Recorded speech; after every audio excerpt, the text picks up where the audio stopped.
సూర్యాస్తమం అయ్యి చీకటి పడుతున్న సమయంలో పెద్ద ఉరుములు మెరుపులతో వాన ప్రారంభమైంది. అప్పటికి కొన్నాళ్లుగా ఎక్కడైనా ఉద్యోగం దొరుకుతుందేమోనని ఊర్లు పట్టుకు తిరుగుతున్న కిరీటి ఆ సమయంలో ఒక చిన్న గ్రామాన్ని సమీపిస్తున్నాడు. అతడికి దగ్గరలో శిథిలావస్థలో ఉన్న ఇల్లొకటి కనిపించింది. గబగబా వెళ్ళి ఆ ఇంటి అరుగు మీద నిలబడ్డాడు. బయట కొండపోతగా వాన కురుస్తుంది. చూస్తుండగానే బాగా చీకటి పడిపోయింది. వాన తగ్గే సూచనలే లేవు. ఇప్పుడేం చేయడమా అనుకుంటూ కిరీటి ఇంటి ద్వారబంధాలకేసి చూశాడు. తలుపుకు బాగా తుప్పు పట్టిన తాళం వేలాడుతుంది. అంతలో అక్కడికి వానలో తడుస్తూ వచ్చిన ఒక 20 ఏళ్ల అమ్మాయి ఆ ఇంటి చూరు కింద నిలబడుతూనే మెరుపు కాంతిలో కిరీటిని చూసి తుళ్ళుపడింది. కిరీటి ఆమెకు పొడిగా ఉన్న తన పైపంచె ఇస్తూ, భయపడకు, ముందు తల తుడుచుకో, నేనేం దొంగని కాదు.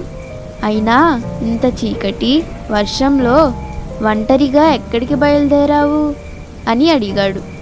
ఆమె కొంచెం తటపటాయించి కిరీటి ముఖం కేసి ఒకసారి పరీక్షగా చూసి, ఈ పక్క గ్రామంలో ఉన్న మా బంధువుకు డబ్బుగా ఉంటే చూసి వస్తున్నాను.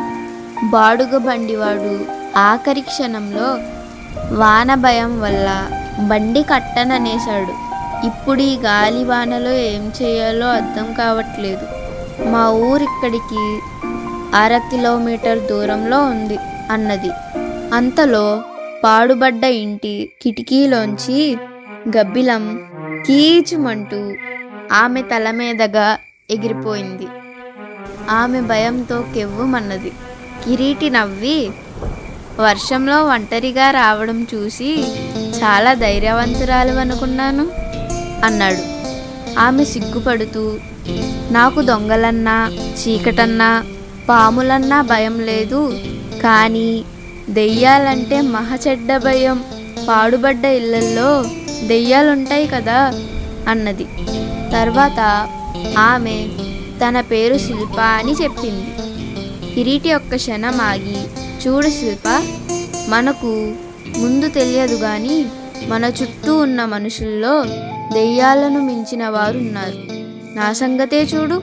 మా నాన్న పోయాక బంధువులమంటూ ఇంట చేరిన వాళ్ళు నన్ను రకరకాలుగా మోసగించి ఉన్న కొద్దిపాటి ఆస్తిని కాచేశారు. నేను బ్రతుకు తెరువుకు ఉద్యోగం కోసం వెతుకుతూ తిరుగుతున్నాను. నాకు దెయ్యాల కన్నా మనుషులంటేనే భయం అన్నాడు.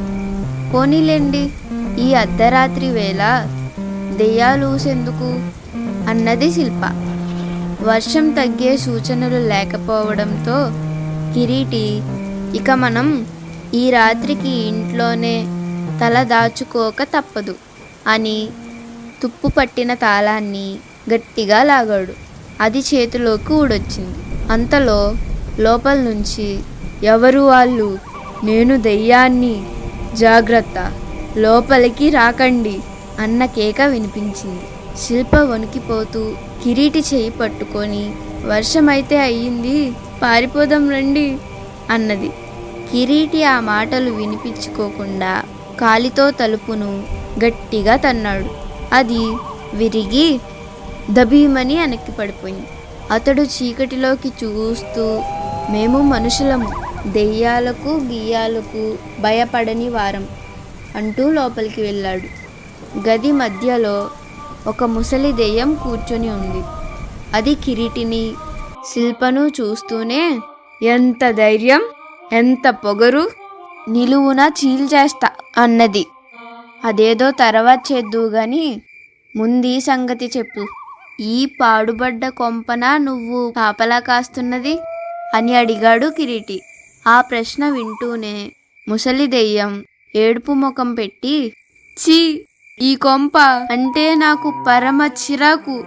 నా పెళ్ళం పిల్లలు డబ్బు కోసం నన్ను జలగల్లాగా పట్టుకొని నానా హింస పెట్టేవారు.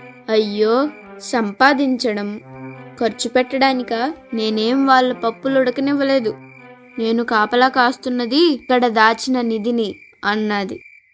కిరీటి దెయ్యం వైపు జాలిగా చూస్తూ, పెళ్ళాం పిల్లలు నువ్వు కూడా అనుభవించక చచ్చి దెయ్యానివై ఆ డబ్బుకు కుక్కలా కాపలా కాస్తున్నావన్నమాట అన్నాడు.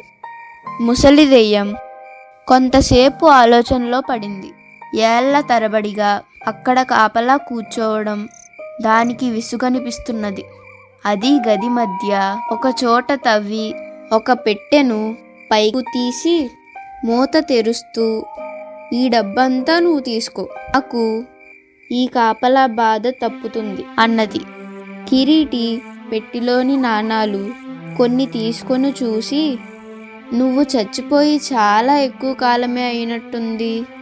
ఇప్పుడు ఈ రాగి సత్తు నాణాలు చెల్లవు అన్నాడు.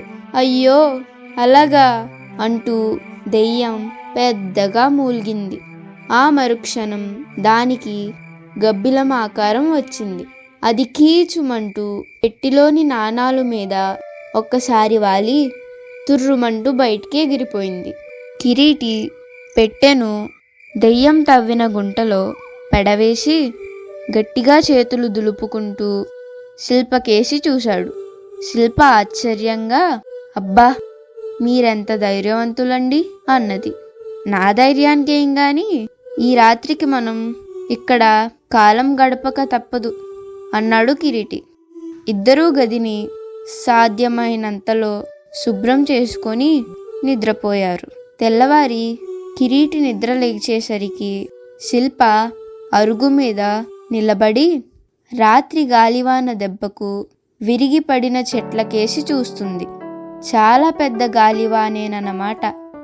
రాత్రి మనకు ఈ దయ్యం కొంప దొరకడం అదృష్టం అన్నాడు కిరీటి. మీకు మరొక అదృష్టం ఎదురవ్వబోతున్నది. మా నాన్న దగ్గర మీకుద్యోగం ఇప్పిస్తాను. అయితే అందుకు చిన్న కథ ఒకటి కల్పిస్తాను. రాత్రి వర్షంలో దొంగలు నా నగలు కాచేయాలని చూస్తుంటే మీరు రక్షించారని చెప్తాను అన్నది శిల్ప. కిరీటి ఏమీ మాట్లాడకుండా తల ఊపి ఊరుకున్నాడు. తర్వాత వాళ్ళు బయలుదేరి శిల్ప ఊరు చేరేసరికి మధ్యాహ్నమైంది. చుట్టూ పళ్ళ చెట్లు, రకరకాల పూల మొక్కలు ఉన్న శిల్ప వాళ్ళ పెద్ద డాబా ఇళ్లను చూడగానే కిరీటి వాళ్ళు చాలా ఆస్తిపరులని గ్రహించాడు. శిల్ప తండ్రి ఆమెను చూస్తూనే, క్షేమంగా వచ్చావా తల్లి? నువ్విల్లు చేరలేదన్న బెంగతో నాకు రాత్రి నిద్రే లేదు అన్నాడు. శిల్ప తండ్రికి కిరీటిని చూపుతూ తాను కల్పించిన కట్టుకథ చెప్పి, ఈయన చేసిన సహాయానికి నువ్వేదైనా ఉద్యోగం ఇవ్వాలి నాన్న అన్నది. ఉద్యోగమా? ఒక్క ఉద్యోగం ఇచ్చినంత మాత్రాన నా రుణం తీరుతుందా అంటూ శిల్ప తండ్రి కిరీటి 2 చేతులు పట్టుకున్నాడు. కిరీటి ఆయనతో, క్షమించండి, మీ అమ్మాయి చెప్పింది నిజం కాదు. నేనేం దొంగల బారి నుంచి ఆమెను రక్షించలేదు. ఎంత నిరుద్యోగినైనా అబద్ధాలు చెప్పి ఉద్యోగం సంపాదించడం నాకు నచ్చదు అన్నాడు. శిల్ప తండ్రి కూతురు కేసి అయోమయంగా చూశాడు. శిల్ప నవ్వి జరిగినదంతా తండ్రికి చెప్పి, ఆ మధ్య కొంతకాలంగా నా పెళ్లి ప్రయత్నాలు చేస్తున్నావు కదా నాన్న, ఈయన నాకు నచ్చాడు. అయితే మనిషి మనస్తత్వం ఎలాంటిదో తెలుసుకునేందుకు చిన్న నాటకం ఆడాను. అబద్ధాలు ఆడి సంపాదించే ఉద్యోగం ఇష్టం లేదన్నాడంటే ఆయన నిజాయితీ తెలుస్తూనే ఉన్నది అన్నది. శిల్ప తండ్రి ఎంతో సంతోషపడిపోతూ కిరీటి కేసి ఒక్కసారి చూసి భార్యను పిలుచుకొని వచ్చేందుకు గబగబా ఇంట్లోనికి వెళ్ళాడు. కిరీటి శిల్పతో, మీ అంతస్తుకు నేను తగినవాణ్ణి కాదు, మరొకసారి ఆలోచించుకో అన్నాడు. శిల్ప చిరుకోపంగా, ఇక్కడ అంతస్తుల గొడవలు తేకండి. మీ ధైర్యం, నిజాయితీ నాకు నచ్చాయి. ఒకవేళ నేను మీకు నచ్చకపోతే ఆ మాట చెప్పేయండి అన్నది. ఆస్తిపాస్తులు పోయి నిరుద్యోగిగా ఊర్లు పట్టుకు తిరగడం మేలే అయింది అలా కాకపోతే మీలాంటి మంచి భార్య నాకెక్కడ దొరికేది అన్నాడు కిరీటి. అప్పుడే అక్కడికి వస్తూ కిరీటి మాటలు విన్న శిల్ప తల్లిదండ్రులు పరమానందం చెందారు. కథ సుఖాంతం అయింది.